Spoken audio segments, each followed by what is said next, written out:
आप सभी विद्यार्थियों का एक बार पुनः स्वागत है Subhash study centre YouTube channel पर। और आज के इस वीडियो में मैं लेकर के आया हूं कक्षा 10। जी हां, कक्षा 10 के विद्यार्थियों के लिए जो यूपी बोर्ड के द्वारा 2023 बोर्ड परीक्षा के लिए 2023 बोर्ड परीक्षा के लिए जो नया पाठ्यक्रम लॉन्च किया गया है, कहने का अर्थ है जो नया पाठ्यक्रम नया सिलेबस आया हुआ है 2023 बोर्ड परीक्षा के लिए, आज के इस वीडियो में मैं आपके साथ साझा करूंगा। तो आज का यह वीडियो कक्षा 10 के सभी विद्यार्थियों के लिए काफ़ी ज़्यादा हेल्पफुल होने वाला है, क्योंकि आज के इस वीडियो में मैं आपको बताऊंगा यूपी बोर्ड के द्वारा जारी किया गया हिंदी विषय का जो नया पाठ्यक्रम है 2023 बोर्ड परीक्षा के लिए, अर्थात शैक्षिक सत्र जो आपका 2022-23 है, इसके लिए जो नया पाठ्यक्रम जारी किया गया है यूपी बोर्ड के द्वारा, उसी को आज के इस वीडियो में मैं आपको बताऊंगा। यानी कितना पाठ्यक्रम, कितना सिलेबस कम किया गया है 2023 के लिए, और आपको 2023 के लिए क्या पढ़ना है हिंदी विषय में और क्या नहीं पढ़ना है, क्या पढ़ना है और क्या नहीं पढ़ना है, आज के इस वीडियो में बिल्कुल क्लियर हो जाएगा आप सभी को। तो पहले तो आपसे एक आग्रह है कि आप वीडियो को ज़्यादा से ज़्यादा मित्रों में शेयर कर दें और साथ ही आप चैनल के साथ सहभागिता बनाएं, क्योंकि अब आपकी नए पाठ्यक्रम के आधार पर तैयारी कराऊंगा मैं 2023 बोर्ड परीक्षा की, इसलिए आप चैनल के साथ जुड़ें और वीडियो को शेयर भी करें, अपने मित्रों को भी चैनल के साथ जोड़ें। तो यहाँ पर आप देख सकते हैं विषय हिंदी हाई स्कूल कक्षा 10, यहाँ पर स्पष्ट रूप से लिखा हुआ है कोविड-19 महामारी के कारण शैक्षिक सत्र 2021-2022 में विद्यालयों में समय से पठन पाठन का कार्य न हो पाने की स्थिति में सम्यक विचारोपरांत विषय विशेषज्ञों की समिति द्वारा निम्नवत 30% पाठ्यक्रम कम किए जाने की अनुशंसा की गई है।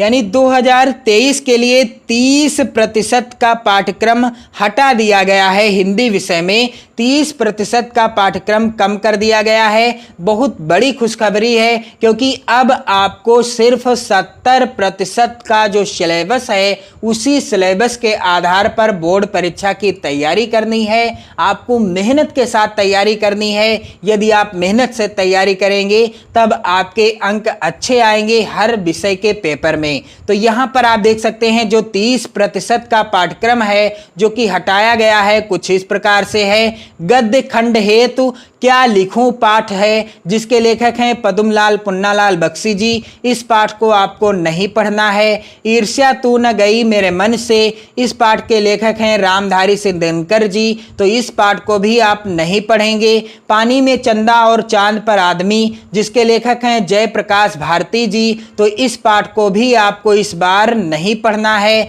और काव्य खंड के लिए जो निर्धारित किया गया है, जो आपको इस वर्ष नहीं पढ़ना है 2023 बोर्ड परीक्षा के लिए, सुमित्रा नंदन पंत जी की कविता चंद्रलोक में प्रथम बार, इस बार आपको नहीं पढ़ना है। माखनलाल चतुर्वेदी जी की कविता जवानी आपको नहीं पढ़ना है। और केदारनाथ सिंह जी की कविता नदी, इसे भी आपको नहीं पढ़ना है। अशोक वाजपेयी जी का युवा जंगल शीर्षक कविता भी आपको नहीं पढ़ना है। और महादेवी वर्मा जी की कविता वर्षा सुंदरी के प्रति आपको नहीं पढ़ना है। तो गद्य खंड में आपको 3 पाठ नहीं पढ़ने हैं, और इसी तरह से काव्य खंड में आपको 1, 2, 3, 4 और 5 कवियों के कविताओं को आपको नहीं पढ़ना है। यहाँ पर आप देख सकते हैं कौन कौन सी शीर्षक कविताओं को आपको नहीं पढ़ना है। अब आपको संस्कृत खंड में क्या नहीं पढ़ना है, केन किम वर्धते जो पाठ है, इस पाठ को आपको नहीं पढ़ना है। अनियोक्त विलासा,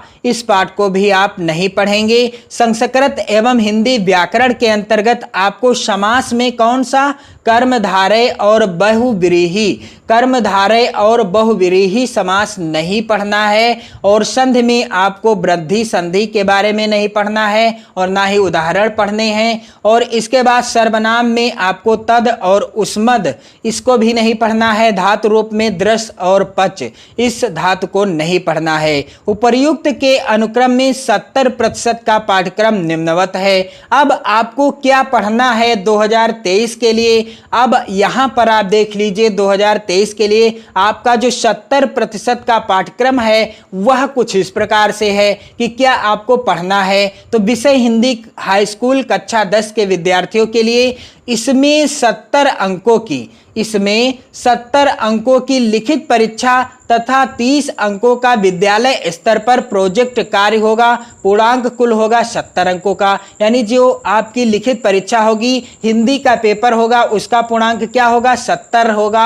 और 30 अंकों की परीक्षा होगी विद्यालय स्तर की, जिसे आंतरिक मूल्यांकन अर्थात प्रोजेक्ट कार्य कह सकते हैं। तो यहां पर आप देख सकते हैं प्रश्न संख्या 1 का के अंतर्गत पूछा जाएगा हिंदी गद्य के विकास का संक्षिप्त परिचय पर आधारित प्रश्न, जिसमें शुक्ल तथा शुक्लोत्तर युग से संबंधित प्रश्न होंगे। 5 अंक का प्रश्न पूछा जाएगा, बहुविकल्पी के रूप में प्रश्न पूछे जाएंगे। और यहां पर आप देख सकते हैं 1 ख के अंतर्गत हिंदी पद्य का विकास का संक्षिप्त परिचय, जिसमें रीतकाल तथा आधुनिक काल से संबंधित प्रश्न होंगे, और यह भी 5 होंगे, बहुविकल्पी प्रश्न होंगे। और इसके बाद प्रश्न संख्या 2 में गद्य हेतु निर्धारित पाठ्य वस्तु से जो गद्य खंड के लिए पाठ निर्धारित किए गए हैं उसमें से गद्यांश होगा, जिसमें संदर्भ, रेखांकित अंश की व्याख्या और तथ्यपरक प्रश्न होगा, जिसका उत्तर आपको देने पर कितने नंबर मिलेंगे? 6 नंबर मिलेंगे। 6 अंक का प्रश्न पूछे जाएंगे, यानी जो गद्यांश आधारित प्रश्न होंगे 6 अंक के होंगे।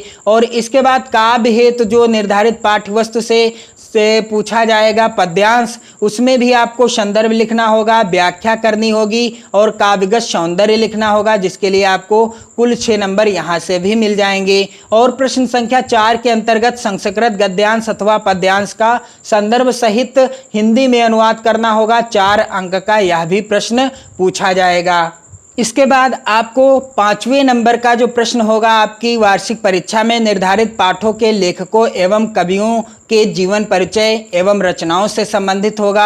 यहाँ पर आपको किसी एक लेखक और एक कवि का जीवन परिचय और उनकी एक रचना का नाम लिखना होगा, जिसके लिए आपको 6 नंबर मिलेंगे। यहाँ पर आप देख सकते हैं अंक विभाजन भी किया गया है। और प्रश्न संख्या 6 का जो पहला होगा संस्कृत के निर्धारित पाठों से कंठस्थ एक श्लोक, तो आपको 2 श्लोक तैयार कर लेने हैं और आप उसी श्लोक को लिखेंगे जो प्रश्न पत्र में ना आया हो। 2 नंबर का प्रश्न पूछा जाएगा। प्रश्न संख्या 6 का दूसरा होगा संस्कृत के निर्धारित पाठों पर आधारित 2 अति लघुत्तरीय प्रश्नों का उत्तर आपको संस्कृत में देना होगा, जिसके लिए आपको 2 नंबर मिलेंगे। प्रश्न संख्या 7 जो कि काव्य सौंदर्य के तत्व से रिलेटेड प्रश्न होगा, जिसमें 7 का प्रश्न होगा रस आपको क्या तैयार करना है? हास्य एवं करोड़ रस की परिभाषा, उदाहरण एवं पहचान। आपको चैनल की प्लेलिस्ट में हास्य और करोड़ रस की पहचान और उसका सरल उदाहरण से रिलेटेड वीडियो देखने को मिल जाएगा। तो इस वर्ष आपको हास्य रस और करोड़ रस की परिभाषा, उसका उदाहरण और पहचान तैयार कर लेनी है। और इसके बाद आपको अलंकार में, अर्थालंकार में उपमा, रूपक और उत्प्रेक्षा तीनों अलंकार आपको तैयार कर लेने हैं। और छंद में आपको सोरठा छंद और रोला छंद, जिसमें सोरठा छंद का लक्षण, उदाहरण और पहचान, रोला छंद का लक्षण, उदाहरण और पहचान आपको तैयार कर लेना है। प्रश्न संख्या 8 के अंतर्गत आपको हिंदी व्याकरण में शब्द रचना के तत्व के अंतर्गत उपसर्ग में कौन कौन से उपसर्ग आपको तैयार करना है? आ, अन, अधि, अप, अनु, उप, साह, निर, अभि, परि और शु, इन्हीं से आपको शब्दों का निर्माण करना है, यानी इन्हीं उपसर्गों को आपको तैयार कर लेना है। और प्रत्यय में आई, त्वा, ता, पन, वा, हट और वट, इन प्रत्ययों को आपको तैयार कर लेना है। इसके बाद समास में आपको कौन सा समास पढ़ना है इस बार? द्वंद्व और द्विगु समास। द्वंद्व और द्विगु समास आपको तैयार कर लेना है। तत्सम शब्दों को भी आपको पढ़ना है और पर्यायवाची शब्दों को भी पढ़ना है।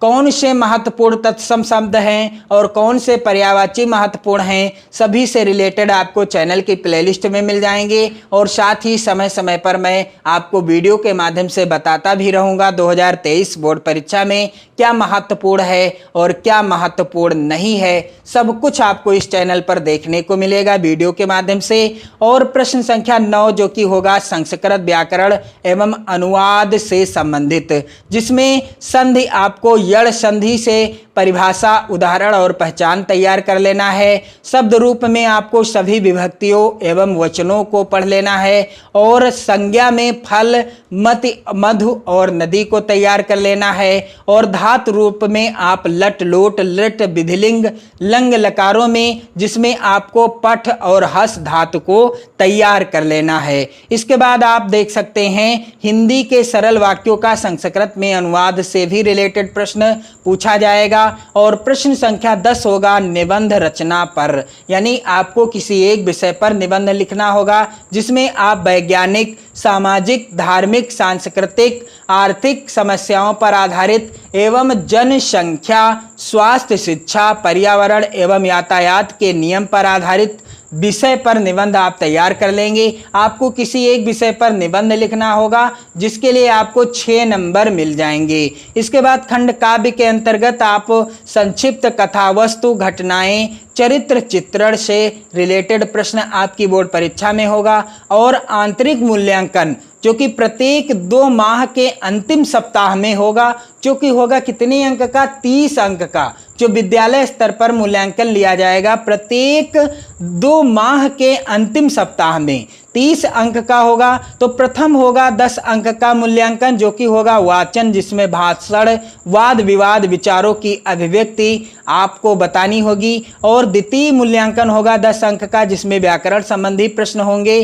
तृतीय मूल्यांकन होगा 10 अंक का, जिसमें सृजनात्मक निबंध, नाटक, कहानी, कविता, अपठित आदि से रिलेटेड प्रश्न पूछे जाएंगे। और यहाँ पर आप देख सकते हैं निर्धारित पाठ्यवस्तु गद्य हेतु। तो गद्य खंड हेतु आपको कौन कौन से पाठ पढ़ने हैं 2023 बोर्ड परीक्षा के लिए, यहाँ पर आप देख सकते हैं स्पष्ट रूप से। पहला पाठ आपको पढ़ना है मित्रता, जिसके लेखक हैं रामचंद्र शुक्ल जी। दूसरा पाठ आपको पढ़ना है ममता, जिसके लेखक हैं जयशंकर प्रसाद जी। और तीसरा पाठ आपको पढ़ना है भारतीय संस्कृति, जिसके लेखक हैं राजेंद्र प्रसाद जी। और चौथा पाठ है अजंता, जिसके लेखक हैं भगवत शरण उपाध्याय जी। आपको चैनल की प्लेलिस्ट में इन सभी पाठों से रिलेटेड वीडियो देखने को मिल जाएंगे, जिसमें मैंने बताया है इन सभी पाठों का सरल हिंदी अनुवाद, कहने का अर्थ है सरल हिंदी व्याख्या बताई है। इन सभी पाठों की आप वीडियो देख सकते हैं। और समय समय पर मैं गद्यांश आधारित प्रश्नों से रिलेटेड वीडियो उपलब्ध करा दूंगा इन सभी पाठों का। और इन सभी लेखकों का जीवन परिचय भी आपको देखने को मिलेगा इस चैनल पर। और काव्य खंड हेतु सूरदास जी के द्वारा रचित पद शीर्षक पढ़ना है, जिसमें आपको सूरदास जी के 11 पद देखने को मिलेंगे। तुलसीदास जी के द्वारा रचित धनुष भंग और वनपथ पर, इन दोनों शीर्षक पाठों को पढ़ना है। रसखान के सवैये और कवित्व पढ़ना है। बिहारी लाल जी के भक्ति और नीति के दोहे पढ़ने हैं। राम नरेश त्रिपाठी जी का स्वदेश प्रेम कविता पढ़ना है। मैथिली शरण गुप्त जी का भारत माता का मंदिर यह, इस कविता को भी आपको पढ़ना है 2023 के लिए। और महादेवी वर्मा जी की कविता हिमालय से, इस कविता को भी आपको पढ़ना है। सुमित्रा नंदन पंत जी की कविता चींटी और माखनलाल चतुर्वेदी जी की कविता पुष्प की अभिलाषा, इस कविता को भी आपको पढ़ना है। और सुभद्रा कुमारी चौहान जी की कविता झांसी की रानी की समाधि पर, इस कविता से भी रिलेटेड प्रश्न आपकी बोर्ड परीक्षा में देखने को मिल जाएंगे। और अशोक वाजपेयी जी के द्वारा रचित कविता भाषा एकमात्र अनंत है, और श्याम नारायण पांडे जी के द्वारा रचित कविता हल्दी घाटी। यानी काव्य खंड में आपको इतने कवियों और इनसे रिलेटेड महत्वपूर्ण कविता शीर्षकों को पढ़ना है। यहाँ पर आप स्क्रीनशॉट भी ले सकते हैं। और संस्कृत हेतु कौन कौन से पाठ निर्धारित किए गए हैं 2023 के लिए यूपी बोर्ड के द्वारा, तो वाराणसी देशभक्ता चंद्रशेखरा छांदोग्योपनिषद खाष्टोध्याया भारतीय संस्कृति वीरः वीरेण पूज्यते आरूढ़ी श्वेतकेतु संवादः जीवन सूत्राणि और प्रबुद्धो ग्रामीणा। यानी कुल 8 पाठ पढ़ने हैं आपको संस्कृत खंड से। और खंड काव्य जो कि जिलेवार निर्धारित है, यहाँ पर आप देख सकते हैं निर्धारित पाठ वस्तु जो कि खंड काव्य है। पहला खंड काव्य मुक्त दूत। तो यदि आप आगरा, बस्ती, गाजीपुर, फतेहपुर, बाराबंकी अथवा उन्नाव जिले के हैं तो आपको मुक्त दूत खंड काव्य को तैयार कर लेना है। और दूसरा खंड काव्य है ज्योति जवाहर। यदि आप कानपुर, प्रतापगढ़, मिर्जापुर, ललितपुर, रामपुर और गोंडा जिले के हैं तो आपको ज्योति जवाहर खंड काव्य को तैयार करना है। तीसरा खंड काव्य है अग्र पूजा, और यह खंड काव्य प्रयागराज, आजमगढ़ और मथुरा जिले के लिए निर्धारित है। तो यदि आप इन जिलों से हैं तो आपको अग्र पूजा खंड काव्य को तैयार कर लेना है। और चौथा खंड काव्य है मेवाड़ मुकुट। यह खंड काव्य बुलंदशहर, देवरिया, बरेली, सुल्तानपुर, सीतापुर और बहराइच जिले के लिए निर्धारित है। और पांचवा खंड काव्य है जय सुभाष, और यह खंड काव्य लखनऊ, सहारनपुर, फैजाबाद, बांदा, झांसी और हरदोई जिले के लिए निर्धारित है। और छठा खंड काव्य है मातृभूमि के लिए, और यह खंड काव्य गोरखपुर, मुरादाबाद, शाहजहांपुर और लखीमपुर खीरी, मैनपुरी तथा मुजफ्फरनगर के लिए निर्धारित है। तो यदि आप इन जिलों से हैं तो आपको मातृभूमि के लिए खंड काव्य तैयार कर लेना है। और अगला खंड काव्य है 7वें नंबर का कर्ण खंड काव्य, और यह खंड काव्य अलीगढ़, जौनपुर, बलिया, हमीरपुर और एटा जिले के लिए निर्धारित किया गया है। तो यदि आप इन जिलों से हैं तो आपको कर्ण खंड काव्य तैयार करना है। 8वें नंबर का खंड काव्य है कर्मवीर भरत, और यह खंड काव्य मेरठ, फर्रुखाबाद, पीलीभीत और रायबरेली के लिए निर्धारित किया गया है। तो यदि आप इन जिलों से हैं तो आप इस खंड काव्य को तैयार कर लेंगे। कौन से? कर्मवीर भरत। और अगला खंड काव्य है तुमुल खंड काव्य, जो कि वाराणसी, इटावा, बिजनौर और जालौन तथा बदायूं के लिए निर्धारित किया गया है। तो आप इन जिलों से हैं तो आपको तुमुल खंड काव्य तैयार कर लेना है। आप कमेंट करके बताइए कि आप किस जिले के रहने वाले हैं। और साथ ही यहाँ पर लिखा हुआ है उपर्युक्त के अतिरिक्त अन्य जिलों, नई सृजित जिलों में खंड काव्य पूर्व वर्षों की भांति यथावत पढ़ाए जाएंगे। तो मैंने आज के इस वीडियो में आपको यूपी बोर्ड के द्वारा जारी जो हिंदी विषय का नया पाठ्यक्रम है, न्यू सिलेबस है, उस सिलेबस के बारे में आपको संपूर्ण जानकारी दे दी है, जिसमें मैंने आपको बताया है आपको हिंदी विषय में 2023 के लिए क्या पढ़ना है और क्या नहीं पढ़ना है। आप इस वीडियो को ज़्यादा से ज़्यादा मित्रों में शेयर करें। और अब आपको इस चैनल पर 2023 के लिए जो नया पाठ्यक्रम है, इसी पाठ्यक्रम के आधार पर वीडियो देखने को मिलेंगे, जो आपकी वार्षिक परीक्षा 2023 के लिए काफ़ी ज़्यादा हेल्पफुल होंगे। आपकी तैयारी बेहतर ढंग से कराई जाएगी इस चैनल पर। आप चैनल के साथ जुड़ें और वीडियो को ज़्यादा से ज़्यादा शेयर करें। जय हिंद।